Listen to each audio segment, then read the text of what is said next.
quantum mechanics getting developed as well by a number of people, and things like the hydrogen atom, the electron, discovery of the nucleus and subatomic or subnuclear particles like the proton, and then later on the neutron. All of these were also going on in quantum mechanics. And what is more, they started to write down sort of a wave equation for matter. After kind of seeing that light has a wave and particle duality, as in it is both a wave as well as a particle. And in fact, that was given to us also by Einstein. He is one of the fathers of the old quantum mechanics because he gave us the quantum nature of light. And he also won the Nobel Prize for that, for photoelectric effect. So light having both wave and particle duality got people thinking that maybe matter or particles that we consider matter particles may also have a wave particle duality. And they started to write down equations in that way for matter. And then those were developed further. So Schrodinger's wave equation for a particle such as an electron, something small like an electron, and then taking that and taking it further by some other people who also contributed to quantum mechanics, like Max Born, like Dirac. Dirac converted the equations to include relativity, for example. Things like that were all kind of happening at the same time, together simultaneously in the 20th century. Now, the issue was that relativity on this side and quantum mechanics on this side, the physics of the very large and the physics of the very small, were not very well united. In fact, they were not united at all.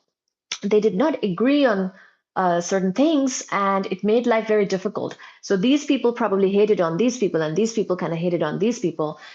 And the fragmentation that existed between general relativity and quantum mechanics was sort of considered maybe something we just deal with. For example, you might see some of the literature about Niels Bohr. These types of people who worked mostly and focused on quantum mechanics side of things were probably accepting that physics of the very small works at those scales. At the very small scales, you cannot do classical physics. You have to deal with quantum mechanics. You have to deal with uncertainties. You have to deal with the probabilistic nature of the physics, versus at the physics of the very large, such as general relativity.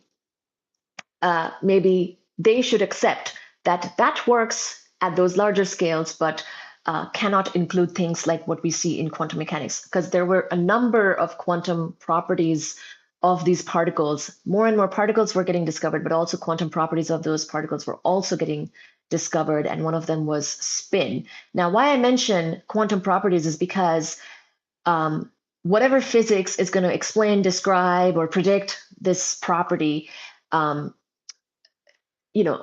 it's predicted it, and it's seen in experiment and it's been verified experimentally, if you are, say, suggesting some other physics or some other theory or some alternative way of seeing things, then you should kind of be able to produce those same properties or similar properties or something that would explain what we see experimentally. So in other words, say these people, classical physics people or general relativity people, and later on the string theory people, let's say these people did not like some of the things about quantum mechanics, and they wanted to come up with a new theory, and we can call that the grand unification theory candidate, right? Because ultimately these people were thinking, why don't we come up with a broader, more general theory, grand unification theory, which can subsume all of the physics that we know so far, including gravitation, electromagnetism, and quantum mechanics. And these people especially did not really like some of the bizarre properties of quantum mechanics.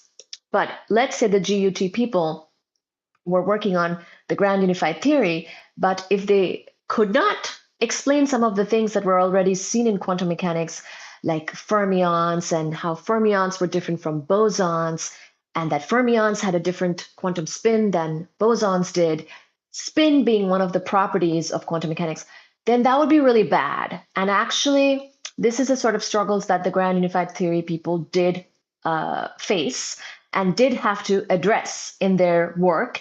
And until you kind of include everything and explain everything that's already known, you wouldn't want to go backwards, right? In your quest to explain everything, if you then explain less,